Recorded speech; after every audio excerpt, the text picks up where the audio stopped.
7:18 on your Friday, August the 28th, here on News Talk 1290 and newstalk1290.com, the Rise and Shine Show. Terry McAdams from MacTech Solutions right here in Parker Square is here with us. If you got a question for Terry this morning, 940-763-1290, 763-1290 is the number.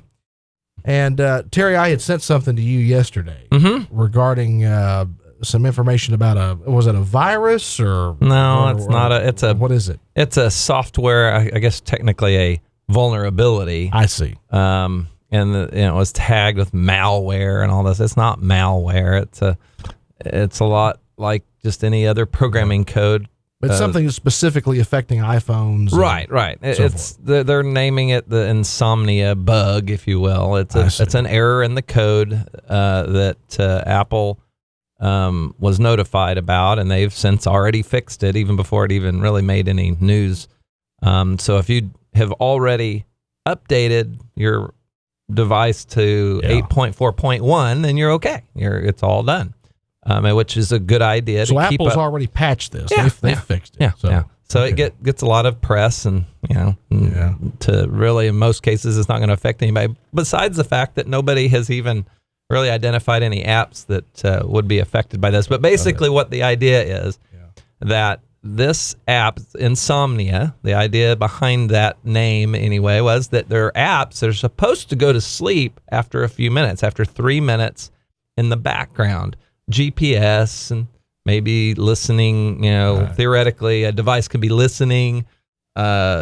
If you agree, but you had to grant access to the camera or the microphone to begin with. Many of you have noticed, an app, you get in and it wants to access your GPS or wants to access the camera or whatever, then you have to grant it permission. Well, what's supposed to happen is after 3 minutes of you not using that app, it's supposed to go back to sleep and not do anything. But apparently that there was a vulnerability that theoretically an app developer could slip through the App Store and have that bug in it, or take advantage of the bug and theoretically listen in. So, or know where you're at, and report back somewhere. There was a story recently about a guy here in Wichita Falls that said that someone had accessed his, I think he had a Galaxy S5 or 6 or something like that, and had actually taken a photograph of him. Right, I think I remember reading that. With his phone. I mean, is it really possible? Is it really that easy for someone to do that if they can access your device? Because not everybody, but a lot of us are walking around now with smartphones. They got cameras on the front, they got cameras on the back.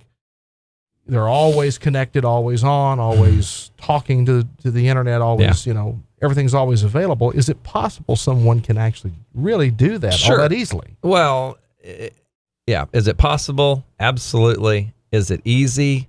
Most cases, no. Excuse me, no.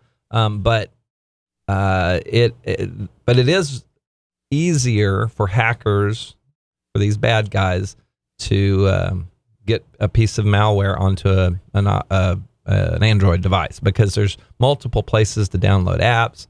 Not all of them are even screened.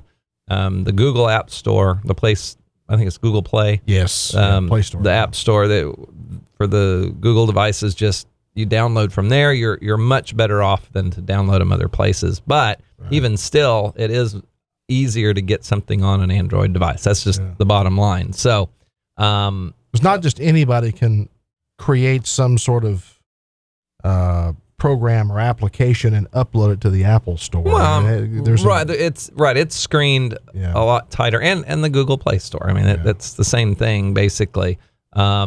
So in that sense, but even then, as we can see, it's not, something that sometimes they can slip something by, but it wasn't a malware necessarily. It's not bad code in terms of an actual virus or anything. It's just simply, theoretically, again, nobody's identified any apps that were taking advantage of this bug. Yeah. So I don't think it's anything to worry about. Okay. Especially if you get the update, just do it, Okay. And that's a good reason to keep up on the updates. Gotcha. Of course, the downside is sometimes you get features and things change and you don't like it. But it keeps up your security of your device. So 763-1290 is the number if you got a question for Terry McAdams from MacTech Solutions. What else you got on the plate today, brother? Well, the other thing I wanted to mention was that the cameras for many of the iPhone 6 Plus have been taking blurry photos. So if you have a phone, specifically an iPhone 6 Plus, the big one, and your camera is blurry, Apple has a specific fix for that. We're actually replacing cameras in the phone. So that is at this point, everybody's still under warranty.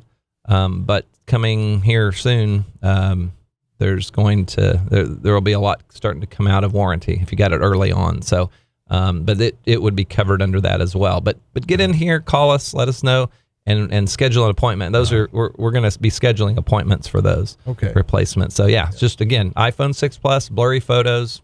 Camera would be replaced pretty easily. You are the authorized repair center in which it all falls for the iPhones, iPads, whatever. I mean, that's you guys are the ones. Yep, authorized. That's your big key there. Don't trust your device. At least I don't recommend trusting your device to someone who is not an authorized service provider for your Apple device. Well, obviously you've had specific training to work on these devices. Yes. That's what makes you an authorized. We're certified by Apple, right? And then just because you're certified doesn't mean you're authorized. You can get the training, but that doesn't mean your business is authorized to do so. Right. But there's a lot of certifications out there, but they're not Apple in most cases for the iPhone. You have to go through a lot more than just get on the web and pay your money and get a certificate. Gotcha. MacTech Solutions is in Parker Square. They're between Ganache and Holder's Jewelers. You're open Monday through Saturday. Tell them what hours you're open, how to get in touch with you. So 10 to 6 during the week, and Saturdays 10 to 4. And so we're there and ready for you. And if you want to get a hold of us, just call 767-6227. Right. Hit our website, mactech-solutions.com. And, of course, Facebook, just search MacTech Solutions. And, let's get those numbers up. I mean, we're at 828, I think, now, let's or 26. Keep pushing them up, guys. Yeah, let's get over 1,000. All right. Help us out. And you can watch the video. Yes. Today's segment. We're finally getting that done at MacTech Solutions. Yes. Well, you can do it at mactech-solutions.com and look for the blog link. Right. And you'll be seeing them there. That's where you'll find them. Yep. All right. Terry, thanks a lot. This Week in Texas History coming your way right now. It's brought to you by the Museum of North Texas History.